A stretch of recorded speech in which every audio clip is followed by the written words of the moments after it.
How do you have a gun buyback program when most police forces aren't participating? Hi, I'm Brian Lilley, political columnist for the Toronto Sun.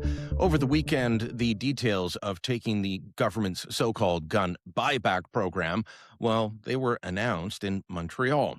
Here's the problem. Across the country, police forces are saying they're not participating in this so-called buyback. Look, I have a couple of problems with this. The government's not buying back anything. They never owned the guns. The citizens that own them legally didn't buy them from the government, but the government is made them illegal. And they're saying if you want compensation, you've got to enroll in our program, and police forces across the country will help collect the guns. Toronto, the country's largest police force, has said they will not be participating. Here's what the spokesperson, Stephanie Sayer, had to say to the Toronto Sun on this matter. We must focus our efforts where they have the greatest public safety impact, including targeting criminals who use illegal firearms, particularly those entering Canada from the United States. Good. I'm glad to hear that. The Toronto Police Association backs up this decision by the service, and they are also supporting not doing this. There's a very short list of police forces that are willing to participate, and the minister, Gary Andesangri, well, he read them out the other day. Cape Breton, Halifax, Winnipeg, and Quebec's provincial police. That's it.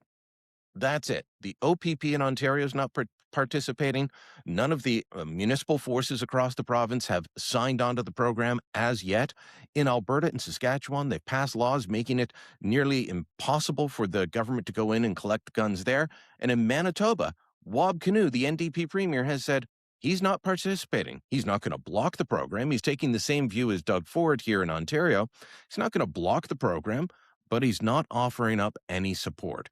This program was a disaster in Cape Breton for the pilot project, where they collected 25 guns instead of what the government had said they would, 200, in an area where it's estimated to be about 2,000 guns on the banned list. And all they got was 25, most of them from the same person. Unreal. This program's going to be a disaster from beginning to end. The Carney Liberals should have walked away from it and said, this was a bad policy designed and devised by Justin Trudeau. We're going to put an end to it and put these resources into something that will actually help public safety, and that's stopping those illegal guns that come in from the United States. Doing that is hard work, though. Much easier to go after legal licensed gun owners, people who normally obey the law.